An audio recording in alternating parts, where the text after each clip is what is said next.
then you feel yourself in the company of, like, not in the company of Allah, but you feel that Allah is always with you, right? Wherever you are, and that gives you strength, that gives you satisfaction, gives you contentment, right? And ultimately, when you continue on this path, you reach the ultimate point of contentment. And Allah says that you don't get contentment.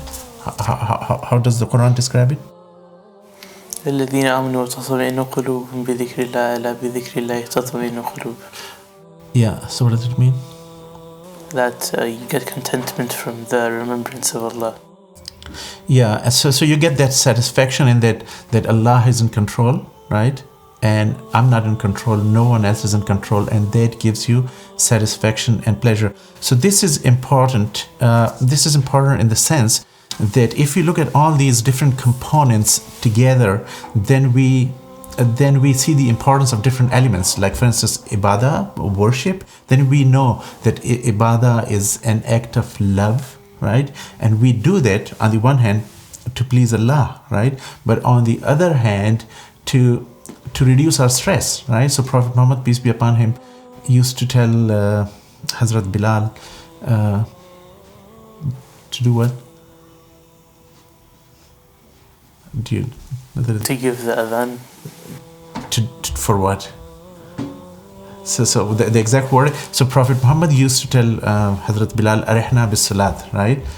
Relieve us with the prayer. That let's pray so that we feel relieved. So why do you feel relieved? Because you disconnect from this word, right? You disconnect from this word. So now although you're worshiping to please Allah. So there's a connection to the soul, right?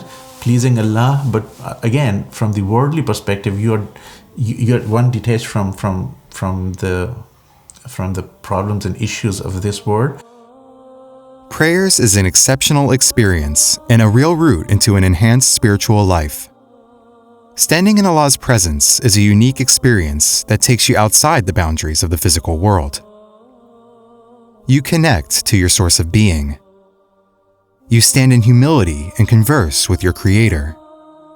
It is only Him and you in this context, and anything else doesn't matter for that moment. It is a moment of pure focus and absolute bliss. Your soul floats at times of prayers. It rejoices at the notion of standing in the presence of Allah. Your mind and body follow, calm down, anxiety and stress go away.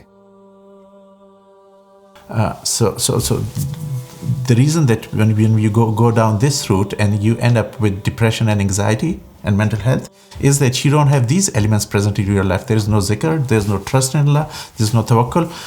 And when you don't have these elements and you don't have the worship, right? So you don't get that break, you don't get that satisfaction and that rest from the constant toxic pressure. And that's why you end up there. But if you're going this direction, then you achieve self-actualization. So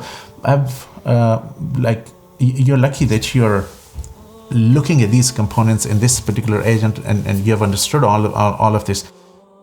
The way we were taught, Islam was like looking at Tawheed separately from Ibadah and then looking at the prayers 5 times a day. You have to pray because the Day of Judgment, the first question would be about your prayer, and regardless of what you do in your life, when it's prayer time, you have to pray, right? So then the concept that people develop is that, you know what, if I'm cheating people, if I'm doing anything wrong, but if it's prayer time, I just pray and that's it, right? And then I come back and the prayer is going to wash out all those sins, right? Or all that negativity. But if you're doing things, if you compartmentalize things like this, right, then you don't get the benefit of the prayer, right? Because that's not the objective of the prayer, that you'll do something wrong in between the two prayers and then you come back and you pray and then all the sins would be forgiven. This just kills the soul or the purpose or the essence of ibadah, right? So the importance of looking at all these different components in one place is that the worship is not for the sake of worship alone, right? Allah didn't need our worship. We needed the worship, right? So all those things which are prescribed, which are halal, which we have to do, and the things that we need to avoid, that we should not be doing, that have a direct effect on whether you're going downhill or you're going on a straight path, right? So the interconnection is critical. If your prayers are completely disconnected from your behavior, from your attitude, from your actions, right, then that prayer is meaningless. So you have to bring that spiritual element, because the moment you talk about the soul and the spiritual aspect of our existence, people think that, or I've heard comments from people that, oh, I don't care about that, because there are people out there who have exploited spirituality as well, right? And they have a totally different, people in general, they have developed a negative perception about being spiritual, right? But here, the fact is that you cannot do anything, even positive, like ibadat, the worship, all those different forms of worship, you cannot benefit from them unless that spiritual element is included there, right? Like if you're praying and you're fasting and you go to Hajj and you do all those, you give charities. But if you're not a strong believer, and if you don't connect that to the purification of your heart and your soul, right, then all those worship and all those things are meaningless, right? And then the problem is that the moment you do anything wrong and you're going down on this downhill journey, right, so you build a momentum, right, and then something happens all of a sudden and you are in a big trouble, and then someone tells you to have trust in Allah, right, have tawakkul in Allah, then you cannot have that tawakkul, because that tawakkul comes at a particular stage in your journey towards Allah, right? In that spiritual journey, right? So if you haven't started that spiritual journey and you are coming downhill already, and you have a certain momentum, a downhill momentum, right? And then all of a sudden something happens and someone tells you to have trust in Allah, or you try to tell yourself that let me trust in Allah, you just can't have tawakkul, right? You just can't have contentment, you just can't have that trust in Allah, because you just can't turn your direction all of a sudden, right? You have to make tawbah, you have to fear Allah, you have to stop all those transgressions. Without that, you cannot just think tawakkul, right? So that's the interrelationship. So if you're doing all those good things, but you're not doing them in this bigger context, that why are you doing that, and how that is connected to your spirit, right? Or your spirituality and your ruh and your cleanliness and your purification of your heart, right? You cannot benefit even from this apparently positive things that you might be doing, right?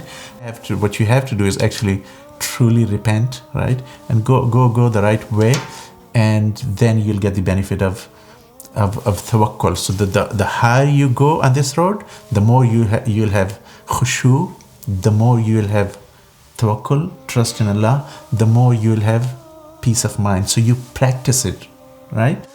But the moment you do, you can't combine the two. That's the bottom line, right? But if you don't look at these components and this interrelationship between these components, right, then you look at all those elements in isolation, ibadah in isolation from whatever your soul wants, and your activities and your business. If you're looking at all those things in total isolation from each other, you would never achieve true success and human excellence in life, right? So we'll discuss the light of aspect of this, and how our heart or our intrinsic nature is reawakened, and how that helps us in the next conversation. But so far, is this good? Good. Thank you so much.